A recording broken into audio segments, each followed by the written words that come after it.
आखिर क्यों बढ़ती जा रही हैं तेल की कीमतें? क्यों पड़ोसी देशों से भारत में महंगा है पेट्रोल? गुड इवनिंग नेशन में मुद्दा आज का यही है। हम इसी पर चर्चा करेंगे, लेकिन उससे पहले एक रिपोर्ट पर नजर डाल लेते हैं। पड़ोसी देशों में सस्ता, भारत में महंगा क्यों है पेट्रोल? आखिर क्यों 99 देशों से भारत में महंगा है पेट्रोल? आखिर क्या है तेल का खेल?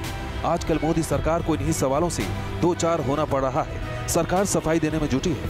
केंद्रीय मंत्री धर्मेंद्र प्रधान पूरे मुद्दे पर बार बार सफाई दे रहे हैं। मंत्री जी का एक ट्वीट सुर्खियों में है। धर्मेंद्र प्रधान ने ट्वीट किया है, Japan, Switzerland, Singapore, UK, Germany, France समेत 68 देशों में भारत के मुकाबले पेट्रोल की कीमत ज्यादा है। सोशल साइट पर सफाई के साथ धर्मेंद्र प्रधान सार्वजनिक बयान भी दे रहे हैं। तो हम तो छुपा के कुछ नहीं करें कि अगर हम पैसा सरकार की तिजोरी में रखते, बाहर खर्चा कर दे तो प्रसंग बनता। हमने आज rail, road, agriculture, rural development, drinking water, irrigation, इस सारे स्पेंडिंग में हमारी मल्टीफोल्ड इंक्रीज पिछले 3 साल में हमने किया है। विरोधियों का कहना है कि ये बात सही है कि 68 देशों के मुकाबले में भारत में पेट्रोल की कीमत कम है, लेकिन 99 देश ऐसे हैं जहां भारत के मुकाबले पेट्रोल कीमतें कम हैं।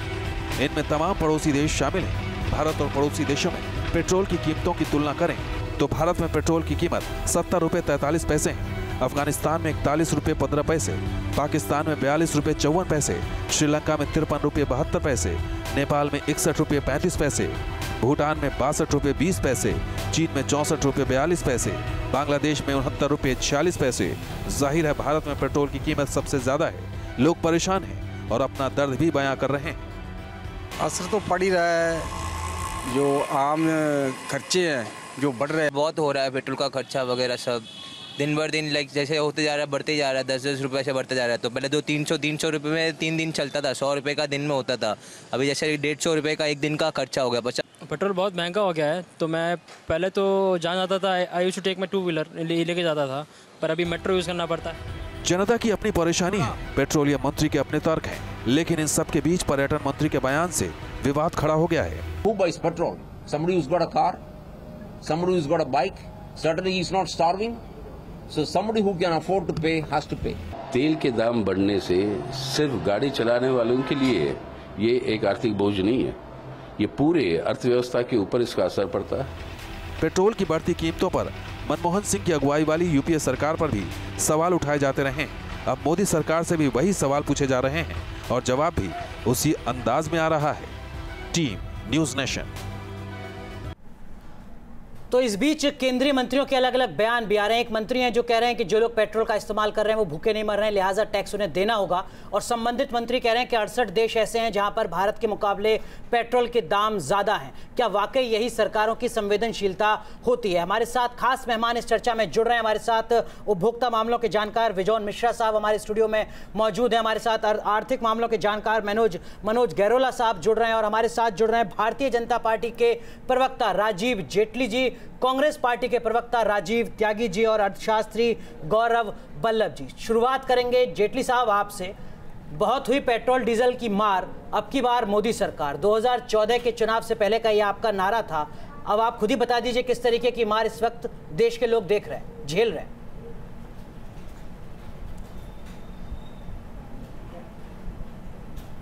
देखिए, अब की बार मोदी सरकार, आने वाली भी मोदी सरकार।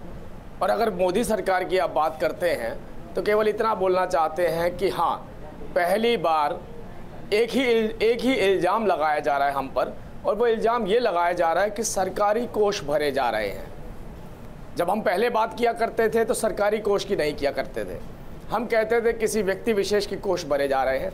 इस बात की जरूर खुशी है। और क्या ये पेट्रोल की बात, डीजल की बात जहाँ पर आती है, पेट्रोल डीजल के ऊपर जरूर बोलना चाहते हैं कि लगभग, मैं आपको ये बोलना चाह रहा हूँ कि सरकारी कोष मतलब एक पैसा, जैसा कि आपने मंत्री जी को भी सुना, पेट्रोलियम मिनिस्टर को भी सुना, कि अगर वेलफेयर स्कीम के अंदर वो पैसा जाता है, लगभग 42% अगर प्रदेशों को वो पैसा मिलता है जो हमारा एक्साइज ड्यूटी बनती है।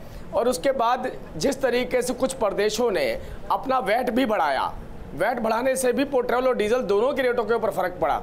और ये वो सरकारें हैं जो राजीव जेटली साहब ये कहकर आप इस मौजूदा स्थिति को जस्टिफाई कर रहे हैं। आप कह रहे हैं कि अगर हम पेट्रोल के एक्साइज में और डीजल के एक्साइज में 120% या 380% का इजाफा कर रहे हैं तो वो देशहित के लिए जरूरी है, ऐसा ही हम करते रहेंगे। क्या यही वेलफेयर स्टेट का मतलब होता है? क्या यही वेलफेयर स्टेट की डेफिनेशन होती है? नहीं, आपने मेरी बात सुनी नहीं। मैंने कहा कि 42% राज्यों को दे रहे हैं जी। आपने इस बात को ध्यान नहीं दिया। 42% राज्यों को दे रहे हैं। राज्यों की जिम्मेदारी है ना, वो देखेंगे अपने राज्य में किस तरीके का डेवलपमेंट मॉडल उन्हें अपनाना होगा। जो वैट को बढ़ाया है, राज्यों का तर्क देकर कैसे आप एक्साइज बढ़ा सकते हैं इस रफ्तार से साहब, और कहते हैं कि जस्टिफाइड? बात नहीं आई मुझे। मैं कह रहा हूं कि राज्यों के विकास का हवाला देकर आप कैसे इस तर्क के साथ आगे बढ़ सकते हैं? सबसे पहले हम इसी तरीके से आगे करते रहेंगे।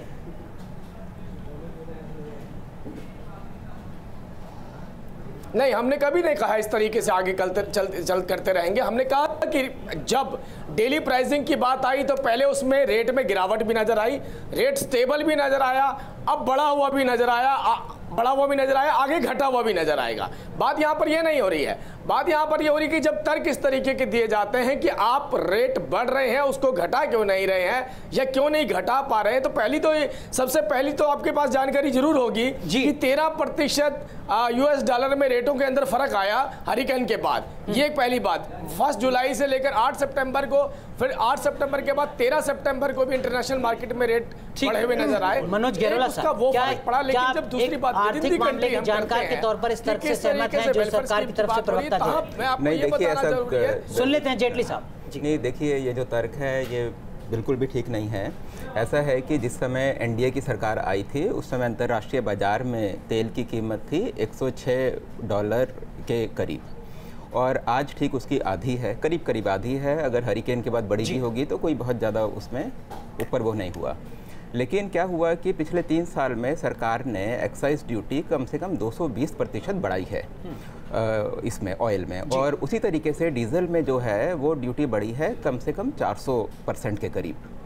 तो यही एक मेन कारण है कि जो सरकार की जो पेट्रोल की जो कीमतें हैं वो बजाय कम होने के, जो कि कायदे से आधी होनी चाहिए थी अगर डीजल की जो है एक्साइज की जो कीमत अगर सेम रहती, लेकिन इस कारण से पेट्रोल और ऑयल की कीमत काफ़ी ज़्यादा ऊपर हो गई है। और अब इसका कारण क्या है? कारण ये है कि इससे सरकार ने अपने फिस्कल डेफिसिट के जो टारगेट थे उनको मीट किया है। अब ये एक बहुत बड़ा डिबेट है। फिस्कल डेफिसिट क्या होता है कि जनरली सरकारें फिस्कल डेफिसिट को मीट करती हैं शेयर मार्केट को देखते हुए जी। लेकिन अगर यही जो प्राइसेस जो कम हुए हैं, अगर यही आम आदमी को पास ऑन किए जाते तो आम आदमी की परचेसिंग पावर बढ़ती और इंडियन इकोनॉमी में उसका फर्क पड़ता, और क्योंकि पेट्रोल का इम्पैक्ट जो हर रोज के जरूरी चीजों में पड़ता है। आम आदमी की यानी कि कंज्यूमर की हम बात कर लेते हैं। बिजॉन मिश्रा जी हमारे साथ जुड़े हुए हैं। बिजॉन जी, जनहित के काम के लिए टैक्स जो है वो बढ़ाया जा रहा है, तो आखिर इसमें भी गोलमोल क्यों सरकार काम कर रही है? क्योंकि भाई जब कीमतें कम होती हैं तब आप टैक्स बढ़ाकर अपने सरकारी खजाने को बढ़ा लेते हैं, लेकिन जब वही कीमतें जब घटती हैं तो आप टैक्स क्यों नहीं घटाते? देखिए, उपभोक्ता चाहता है ऑलवेज कि हमको कम पैसे में सही मूल्य के सामग्री मिले या सेवा मिले। हर समय उपभोक्ता ये चाहता है कि आप पारदर्शिता लाइए। सरकार का काम नहीं है तंत्र को चलाना, सरकार का काम है पॉलिसी बनाना। तंत्र को चलाने के लिए रेगुलेटर की जरूरत होती है। 2007 में petroleum and gas regulatory authority बना जी, लेकिन पेट्रोल और डीजल को उसके बाहर रख दिए। क्यों रख दिए आप? क्योंकि आप उस समय जो public sector undertaking oil companies है और आपका प्रभाव रखना चाहते थे तंत्र में, सरकार उसने उसको नोटिफाई नहीं किए। तो लोगों में शक हो रहा है कि आप क्यों ऐसा कर रहे हो कि आप अपने पीठ को क्यों थपथपा रहे हो। ये 2007 से हो रहा है। 2007 से हो रहा है। सरकारें किसी भी राजनीतिक दल हम लोग ये उम्मीद किए थे कि बीजेपी सरकार मोदी साहब जैसे आएंगे वो एक पारदर्शिता लाएगा, अकाउंटेबिलिटी लाएंगे। लेकिन राजीव त्यागी साहब, जो बात यहाँ पर बिजॉन जी कह रहे हैं और इसके साथ साथ सवाल नैतिकता का है, क्या आपको लगता है कि पेट्रोल डीजल के बढ़ते दामों पर नैतिकता के आधार पर आप सरकार को घेर सकते हैं? 2 आंकड़े मेरे पास हैं। मई 2012 में इस देश में दिल्ली में पेट्रोल के दाम 73 रुपए थे। सितंबर 2013 में दिल्ली में पेट्रोल के दाम 76 रुपए थे। क्या आपको लगता है कि वाकई आप सवाल खड़ा कर सकते हैं सरकार से? तब आप सत्ता में थे। देखिए, मैं एक चीज सुनाना चाहूंगा, पहले ये सुनिए।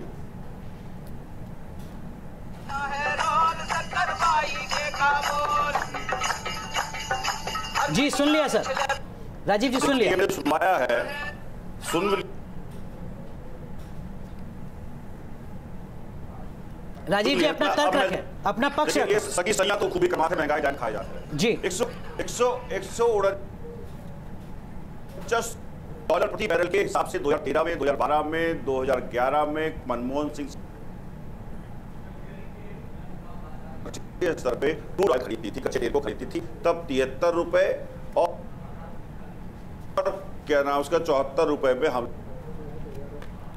चलिए राजीव जी आपके पास एक बार वापस लौटेंगे, लेकिन उससे पहले गौरव वल्लभ जी हमारे साथ जुड़े हुए हैं, उनसे समझ लेते हैं कि गौरव जी, लगातार सरकार कह रही है कि भाई जनहित में हम पैसे का इस्तेमाल कर रहे हैं, जो भी टैक्स हम लगा रहे हैं, लेकिन सवाल यहाँ पर ये है कि आपको सुनिए प्लीज, मैं एक बात कहना चाहूंगा अनुराग जी, राजीव मेरा तर्क अगर खत्म नहीं हुआ है और आप उसमें बीच में कूद पड़ेंगे, तकनीकी समस्या है राजीव जी, इसी कारण आपको रोक रहे थे, आप अपनी बात पूरी करें।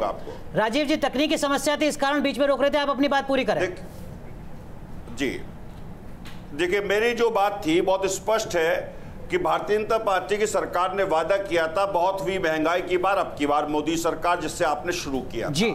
149 डॉलर प्रति बैरल के हिसाब से मनमोहन सिंह सरकार खरीदती थी और 74 रुपए में पूरे देश में पेट्रोल दिया करती थी। आज 16 सितंबर को 49.76 डॉलर प्रति बैरल के हिसाब से मोदी सरकार खरीद रही है। उसके बाद करीब 73 रुपए में डीजल और पेट्रोल देने का काम कर रही है, जो चिंता का विषय है जी। पूरे देश में 133.47% पेट्रोल पे आपने एक्साइज ड्यूटी 3.5 साल में बढ़ाई, पहली बात, और डीजल पे 400.86% एक्साइज ड्यूटी आपने बढ़ाई है। अब आप ये कहते हैं कि आपने जो है ना इसको फ्री कर दिया है, और फ्री करना के नाम से आप कंपनियों के उसमें हस्तक्षेप नहीं करेंगे जी। लेकिन जो आम आदमी है, जिसके लिए इनके मंत्री कहते हैं, मंत्री साहब ये कहते हैं कि लोग बाग भूखे नहीं मर रहे हैं, तो इसका मतलब पहले भूखे मरिए, उसके बाद पेट्रोल डीजल की काम ठीक है। मैं अहमद जी उसके पास, और जिस मुद्दे पर भी आपके पास आऊंगा और आपसे समझने की कोशिश करूंगा, लेकिन इन सब के बीच में पल्लव जी आपसे समझना चाहूंगा ये किस तरीके का अर्थशास्त्र है कि जो पेट्रोल है उसका दाम लगभग 34 रुपए। राजीव जी, मैं आऊंगा आपके पास, करना चाहती है कि आप वल्लभ जी पेट्रोल का दाम लगभग 34 रुपए पड़ता है प्रति लीटर, लेकिन उपभोक्ता को देने पड़ते हैं उसके ठीक दुगने। 34 रुपए के पेट्रोल पर 36 रुपए का टैक्स, ये कैसा फॉर्मूला है, कैसा अर्थशास्त्र है इस देश में? मैं आपको तीन चीजें बताता हूं जी। पहली चीज तो जब पेट्रोल के दाम अंतर्राष्ट्रीय बाजार में ज़्यादा थे और हम भी यहाँ पर ज़्यादा में दे रहे थे, तो सरकार डायरेक्ट सब्सिडी दे रही थी, फ्यूल सब्सिडी थी जी। अभी जो वर्तमान सरकार ने है वो सब्सिडी को लिया है, पहली बात। दूसरी बात, जब भी आप पेट्रोल के दाम कंपेयर करते हैं, एक बेसिक गलती करते हैं। क्या बेसिक गलती करते हैं कि आप पेट्रोल के दाम को कंपेयर कर लेते हैं सीधा उस देश की एक्सचेंज रेट से गुणा भाग करके, पर हर देश की करेंसी अलग है, इकोनॉमीज अलग है, इन्फ्लेशन अलग है, तो उसको आपको परचेजिंग पावर पैरिटी पे आपको उसको अलग करना चाहिए। आप सीधा पाकिस्तान से पेट्रोल के दाम और भारत के पेट्रोल के दाम का अंतर नहीं, क्योंकि अगर भारत में एक कप चाय 5 रुपए में मिलती है और एक कप चाय अमेरिका में $1 की मिलती है, तो इसका मतलब ये नहीं कि हमारे यहाँ चाय सस्ती है, ठीक है, क्योंकि परचेजिंग पावर पैरिटी दोनों राष्ट्रों की अलग है। दूसरी चीज और तीसरी चीज कि अब समय आ गया है, अगर आपको पेट्रोल के प्राइसेज में रेशनलाइजेशन लाना है तो आपको निश्चित रूप से पेट्रोल को जीएसटी में लाना पड़ेगा। इसके अलावा कोई तरीका नहीं है पेट्रोल के अंदर कंसेंसस बनाने का, पेट्रोल प्राइसेस के अंदर कंसेंसस बनाने का, और उसके लिए दोनों पॉलिटिकल पार्टीज जो यहाँ बैठी है। तो पेट्रोल के दाम में आग लग रही है, और इसके पीछे की वजह क्या है? सबसे ज्यादा परेशान लोग हो रहे हैं तो वो महाराष्ट्र के हो रहे हैं, क्योंकि दाम वहां पर अपेक्षाकृत और ज्यादा है। मुंबई के लोग क्या कुछ सोचते हैं, ये दिखाते हैं आपको। ठीक है, कोई बुरा नहीं है, अगर देश हित में है तो कोई बुरा नहीं है। अगर ये हमारे ऊपर जो है गलत हो रहा है तो वो गलत है, बाकी देश हित में है तो कोई गलत नहीं है। किधर है अच्छे दिन, कब आएंगे? ये तो रोज का चीज है ना, तो थोड़ा कम होना चाहिए। चलिए, लगातार हमारी चर्चा जो है वो जारी है। हमारे साथ मनोज गिरोला जी जुड़े हुए हैं। मनोज जी, सवाल यहाँ पर ये है कि जिस तरीके से केंद्र सरकार और राज्य सरकार ज़रूरत से ज़्यादा निर्भर हो गई है पेट्रोल और डीजल के दामों पर, तो आर्थिक विकास पर इसका कितना असर पड़ रहा है? किस तरीके से आर्थिक विकास जो है वो इससे अफेक्ट नहीं हो रहा? जी, इससे देखिए आर्थिक विकास में तो इसका डायरेक्ट इम्पैक्ट है। इसका कारण बेसिकली ये है कि जैसे ही पेट्रोल की कीमतें अगर अंतर्राष्ट्रीय बाज़ार में कम होती हैं और हम वो सारे के सारे जो बेनिफिट्स हैं एक आम कंज्यूमर को दें, पास ऑन करें, तो उससे क्या होगा कि कंज्यूमर की परचेसिंग पावर बढ़ेगी। और इसका एक और जो बहुत बड़ा जो इसका इम्पैक्ट है वो ये है कि पेट्रोलियम डायरेक्टली और इनडायरेक्टली रोज़मर्रा की हर एक वस्तु पे इम्पैक्ट करता है। फॉर एग्ज़ाम्पल, चाहे वो ब्रेड हो, चाहे वो सामान का एक जगह से दूसरी जगह जाना हो, चाहे कपड़े हो, चाहे कोई भी चीज़ हो, जी, हर चीज़ पे पेट्रोलियम का इम्पैक्ट होता है। अगर पेट्रोलियम के दाम कम होंगे तो ये सारी की सारी चीज़ें कम होंगी और हमारी इकोनॉमी में ज़्यादा से ज़्यादा पैसा आएगा। व्यक्तिगत तौर पर जो आप भुगतान कर रहे हैं पेट्रोल पंप पर, मामला वहीं तक सीमित नहीं है, उससे कहीं ज़्यादा है। पूरी महंगाई के आंकड़े से जुड़ता है ये पेट्रोल और डीजल का दाम बढ़ना। वाराणसी के लोग लगातार बढ़ रहे तेल के दाम पर क्या कुछ कहते हैं, आइए सुनते हैं। देखिए, हम ये नहीं समझ पा रहे हैं कि सरकारों की बाजीगरी में आम जनता उलझ गई है। देखिए, बहुत ज़्यादा परेशानी है। तेल का दाम बढ़ने से आम आदमी, आम नागरिक बहुत ज़्यादा परेशान है। और ये सरकार का जो तरीका है ये तो समझ के बाहर ही है। तो मुझे जो है तेल पर सरकार की नीति नहीं समझ में आ रही कि नीति आखिर में है क्या। जो हमसे पेट्रोल लेता है श्रीलंका, आज वहाँ 57 रुपीज़ पर लीटर है और हम वियर कर रहे हैं वाराणसी शहर के अंदर 70 रुपये 68 रुपये। क्या मैं बोलूँ? इसके लिए वही कि आम लोगों को परेशानी होती है। इसके लिए जैसे पेट्रोल की कीमत, जैसे हमारी सैलरी तो उतनी है नहीं जितनी मतलब एफर्ट कर सकें। जे पेट्रोल ते GST लग जाए तो काफ़ी सस्ता हो जाता, पर ये ਜਿਹੜੀਆਂ ਕੰਪਨੀਆਂ ਪ੍ਰਾਈਵੇਟ ਕੰਪਨੀਆਂ ਵਾ ਉਹਨਾਂ ਨੂੰ ਰਜਾਉਣ ਵਾਸਤੇ, ਉਹਨਾਂ ਨੂੰ ਹੋਰ ਅਮੀਰ ਬਣਾਉਣ ਵਾਸਤੇ ਇਹ ਸਾਡੇ ਲੋਕਾਂ ਦਾ ਕੰਜ਼ੂਮਰ ਕੱਢਣ ਦੇ, ਆਮ ਜਨਤਾ ਦਾ ਕੰਜ਼ੂਮਰ ਨਿਕਲ ਰਿਹਾ। वो तो बहुत बोझ पड़ता है आम आदमी के ऊपर, जो भी है जेब का खर्चा और बढ़ता है। तो ये अमृतसर और प्रधानमंत्री के संसदीय क्षेत्र वाराणसी के लोगों का कहना है। राजीव जेटली जी के पास चलते हैं। जेटली साहब, 4 महीने का मेरे पास आंकड़ा है जिसके मुताबिक 76,000 करोड़ रुपए एक्साइज ड्यूटी से केंद्र सरकार ने वसूले हैं और इन 4 महीनों में 42,000 करोड़ रुपए राज्यों ने वसूले हैं एक्साइज ड्यूटी के तौर पर। जो इंडियन ऑयल सबसे बड़ी तेल कंपनी है, 2016-17 में 17,000 करोड़ रुपए का मुनाफा कमाती है और डिविडेंड देती है सरकार को 8 से 10,000 करोड़ का। ये किस तरीके का टैक्स सिस्टम है साहब देश में?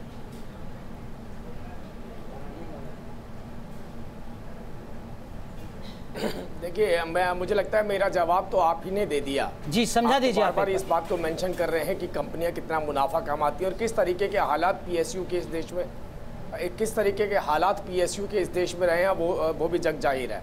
लेकिन एक बात बार बार हम क्यों पीछे छोड़ देते हैं, मुझे बात समझ नहीं आती। अभी राजीव जी गाना सुना रहे थे हमें, दूसरा कहीं पे और दूसरे कहीं तर्क दे रहे थे। हमने सबसे पहले चर्चा की शुरुआत में एक ही बात रखी कि राजीव जी की सरकार, ऐसे प्रदेश कर्नाटका है, हिमाचल है, पंजाब है, बहुत सारे प्रदेश हैं, मुझे लगता है आज अपेक्षा भी करेंगे इनसे। अभी उस वर्जन पे नहीं जा रहे हैं जो हम कहते हैं कि सभी को कलेक्टिवली आगे बढ़ना पड़ेगा, टैक्स स्ट्रक्चर को। लेकिन जेटली साहब, देश के बड़े हिस्से के राज्यों में तो आप सत्ता में हैं। हाँ, इसकी शुरुआत आप क्यों नहीं करते हैं? दिल्ली से भी और बाकी तमाम राज्यों से भी, केंद्र से भी और राज्यों से भी। क्यों नहीं आप राज्यों को हिदायत देते कि टैक्सों में कटौती कीजिए? क्यों नहीं केंद्र सरकार कहती है कि हम एक्साइज में कटौती करेंगे? मैं पहले ये कह रहा हूँ, अरे मैं पहले, आप मेरी बात तो सुनिए। राज्य भी कमाए, केंद्र भी कमाए, एक्साइज भी, आप मेरी बात सुनिए। ऑयल कंपनीज भी कमाए। चाहता हूं जो सबसे पहले विरोध कर रहे हैं उनको ये कदम उठाना। आप मेरी बात तो सुनिए जी। मैं कह रहा हूं जो सबसे पहले कदम, जो सबसे पहले विरोध कर रहे हैं उन्हें बोलिए, अपनी लीडरशिप, अपने मुख्यमंत्रियों को बोलिए कि अपनी इसके ऊपर एक स्टेटमेंट जरूर दें, बोले कि वो कितनी रियायत देने वाले हैं। ठीक है, पूछ लेते हैं। राजीव त्यागी, नैतिकता के आधार पर क्या आपको नहीं लगता कि ये वही सवाल है जब आप सत्ता में थे तो ये सवाल आप विपक्ष से किया करते थे और अब इस सवाल का जवाब आपको देना है? बताइए, आपके जिन राज्यों में कांग्रेस पार्टी सत्ता में है वहां से ये शुरुआत क्यों नहीं होती है कि टैक्सों में कटौती की जाए? राजीव त्यागी, बहुत अच्छी आपने सवाल मुझसे पूछा अनुराग जी, मैं उसका जवाब देना चाहूंगा। मैंने बहुत स्पष्ट कहा, जो भी सम्मानित व्यूअर्स न्यूज नेशन के मुझे सुन रहे हैं, कि हमारे समय पे अंतर्राष्ट्रीय स्तर पे $149 का प्रति बैरल तेल। सर, टैक्स तो अभी भी 100% से ज्यादा है जो सरकारें वसूलती हैं। कच्चे तेल के दाम को हम भुला भी दें तो टैक्स 100% है। राजीव त्यागी साहब, मैं उसी पे आ रहा हूं। आपने अभी तक 11 बार एक्साइज ड्यूटी बढ़ाई है पूरे देश में 3.5 साल में, तो ये केंद्र सरकार ने बढ़ाई है। तीसरी बात, 18 करोड़ 11 लाख जो कंज्यूमर है एलपीजी सिलेंडर्स के, उनको आपने जो सब्सिडी वाले, बुनियादी सवाल ये कि जिन राज्यों में कांग्रेस पार्टी सत्ता में है, क्या वहां पर राज्य अपने टैक्स में कटौती करेंगे? त्यागी साहब, सीधा सवाल सीधा जवाब। 40% का जो कंट्रीब्यूशन जो पिछड़ा हुआ, निश्चित रूप से कांग्रेस पार्टी सहिष्णु है और कांग्रेस पार्टी उस कदम में उस दिशा में कोई ना कोई कदम उठा करके आपको कहीं ना कहीं इन्फॉर्म करेगी। मैं पूछना चाहूंगा सरकार से, सरकार एक तरफ जीडीपी घट रही है और नोटबंदी के बाद जिस तरह 3 लाख करोड़ का घाटा हुआ है, तो सरकार का मतलब जीडीपी से ये है कि गैस, डीजल और पेट्रोल, इस पे दाम बढ़ा करके सरकार सोच रही है कि जीडीपी बढ़ रही है। और मोदी जी शहंशाह हैं, देश के राजा हैं, हम तो ये कहेंगे उन्होंने बहुत बड़ा समाजवाद किया है देश में। 67 रुपए का डॉलर है, 67 रुपए किलो सेब है, 67 रुपए किलो टमाटर है, 67 रुपए किलो ही प्याज है। तो सब चीजों में सिमटनी कर दी है, हर चीज के बेतहाशा से दाम बढ़ रहे हैं राजनीतिक और सब्सिडी सरकार घटा रही है। सत्ता में है वहां राज्यों में उस टैक्स में कटौती कर सकें, क्या इतना साहस दिखता है? वाकई इतनी ईमानदारी दिखती है? 2 लाख केंद्र में हो या राज्य में हो, बीजेपी हो या कांग्रेस हो। गौरव बल्लभ, देखिए अभी अनुराग जी सज्जन कह रहे थे अगर पेट्रोल और डीजल के दाम कम होंगे तो उससे परचेजिंग पावर बढ़ेगी, तो सरकार को निश्चित रूप से डीजल और पेट्रोल के दाम कम करने चाहिए, परचेजिंग पावर बढ़े। कर रहे हैं गौरव, तो एक चीज आप समझ लीजिए कि इसका स्थायी हल सिर्फ एक चीज है जी, वो ये है कि इसको आपको जीएसटी में लाना पड़ेगा। कौन लाएगा? आज की तारीख में इसको जीएसटी में लाने में कंसेंसस नहीं है। अगर होता तो ये अभी आ जाता, कंसेंसस नहीं बना और अभी भी नहीं बना है जी। लेकिन विजॉन साहब, एक चीज मैं आपसे समझना चाहूंगा, एक चीज और बताऊंगा विजॉन साहब, एक चीज मैं आपसे समझना चाहूंगा और वो ये कि पेट्रोल के दाम और डीजल के दाम जो बढ़ रहे हैं, अगर कम हो सकता है उपभोक्ता को हो सकता है कि जेब से उसको तेल के दाम देने पड़ रहे हैं। इसका वाइडर इम्पैक्ट क्या होता है आने वाले दिनों में इकोनॉमी पर, इन्फ्लेशन पर, ग्रोथ पर? विजॉन साहब, नहीं देखिए, जो टैक्स का जो एक्सरसाइज है जो सरकार करते हैं, बजटिंग, हाँ, हम कितने पैसे लेंगे टैक्स के रूप से और उसको किस ढंग से हम खर्चा करेंगे, इस पे एक बहुत अकाउंटेबल सिस्टम लाना होगा, परफॉर्मेंस रेटिंग करना होगा। स्टेट कौन करेगा सर? ये सरकार का काम है, यही तो काम सरकार को देखना होगा कि रेगुलेटर के थ्रू से उसको करें, जो हम लोग बार बार कह रहे हैं। जैसे टेलीकॉम सेक्टर हुआ, बैंकिंग सेक्टर हुए, इंश्योरेंस सेक्टर हुए, कभी ईमानदारी सारी जगह पे कोई भी पॉलिटिकल पार्टी सत्ता में रहे, ईमानदारी रही है क्या इस मोर्चे पे? बिल्कुल नहीं। वही तो हम आपको कह रहे हैं कि ना ऑपोजिशन रेस्पॉन्सिबल है, रेस्पॉन्सिबली बिहेव कर रहा है, ना सरकार रेस्पॉन्सिबली बिहेव कर रहा है। कंज्यूमर के पक्ष में कोई नहीं सोचता है, केवल बहस पे बहस। कोई नहीं ऐसा नियम ला रहा है, ऐसा कानून ला रहा है, इस ढंग का पॉलिसी ला रहे हैं कि वो सही ढंग से इंप्लीमेंट हो। राजीव, जो टैक्स के पैसे आप हमसे सुझाव दे तमाम जानकार दे रहे हैं, वो कह रहे हैं कि पारदर्शिता लाइए, जवाबदेही तय कीजिए। और एक सुझाव ये कि जीएसटी में आप क्यों नहीं ला रहे हैं पेट्रोल डीजल, जब टैक्स की यूनिफॉर्मिटी होती है? पेट्रोलियम मिनिस्टर का बयान है जो कह रहे हैं कि जीएसटी के दायरे में पेट्रोल प्रोडक्ट्स आने चाहिए। सवाल ये कि वो सहमति बनाएगा? अधिकांश राज्यों में आप सत्ता में है, केंद्र में आप सत्ता में है, कौन लाएगा जीएसटी में पेट्रोलियम प्रोडक्ट्स को? हर चीज में आप लाए हो, लेकिन आप राजीव जेटली साहब जवाब दीजिए। क्या मैं टिप्पणी कर सकता हूं अनुराग जी? मैं आऊंगा त्यागी जी आपके पास। फाइनेंस, मैं बिल्कुल स्पष्ट करना चाहता हूं, फाइनेंस मिनिस्टर, पेट्रोलियम मिनिस्टर दोनों ने इस बात को कहा कि जीएसटी काउंसिल में समन्वय बनाकर जीएसटी काउंसिल में पेट्रोलियम पदार्थों को लाया जाएगा। तारीख बताइए, कब तक होगा? एक अड़चन ये आ रही है कि जब स्टेट के अपने कब तक करेंगे, तारीख बताइए। तो वैट के अंदर कहीं पर भी कॉम्प्रोमाइज करने को तैयार नहीं होते। केरला की बात करिए, दिल्ली की बात करिए, दोनों ही जगह पर वैट का बढ़ाया गया, दोनों ही जगह वैट बढ़ाया गया, वहां पर स्टेट के अपने इंटरेस्ट थे। लेकिन अब जब बात करते हैं पेट्रोलियम पदार्थों की तो नारे के रूप में हर बड़े राज्य में आप सत्ता में हैं, आगे बढ़ते हैं। राजीव त्यागी कुछ कहना चाह रहे हैं। और राजीव त्यागी, जिन राज्यों में आप केंद्र सत्ता में हैं, क्या वहां से ये पहल होगी कि हम तैयार हैं, जीएसटी के दायरे में आप ले आइए, अगर लोगों को राहत मिलती है तो? ईमानदार जवाब दीजिएगा। मैं ईमानदारी से आपको कह चुका हूं, निश्चित रूप से कांग्रेस पार्टी इस बारे में कोई ना कोई कार्य कर रही है और जल्दी इसके उसके रिजल्ट सामने आएंगे जिन जिन राज्यों में हमारी सरकार है। लेकिन जेटली जी जिस तरह से बोल रहे हैं उनसे एक ही प्रश्न है मेरा, क्या नाच ना जाने आंगन टेढ़ा आप पे स्पष्ट बैठता है? आप दूसरी सरकारों को कहते हैं 15-16 राज्यों में आपकी सरकार है, केंद्र में आपकी पूर्ण बहुमत की सरकार है, हमारी तो सरकार जो है पूर्ण बहुमत की सरकार भी नहीं थी। हमने तो इतने महंगे क्रूड को खरीद करके तब भी 70-74 रुपए में दिया। आप जो है आधे से कम दाम पे भी इस तरह के आप एक्ट कर रहे हैं, तो इसका मतलब साफ है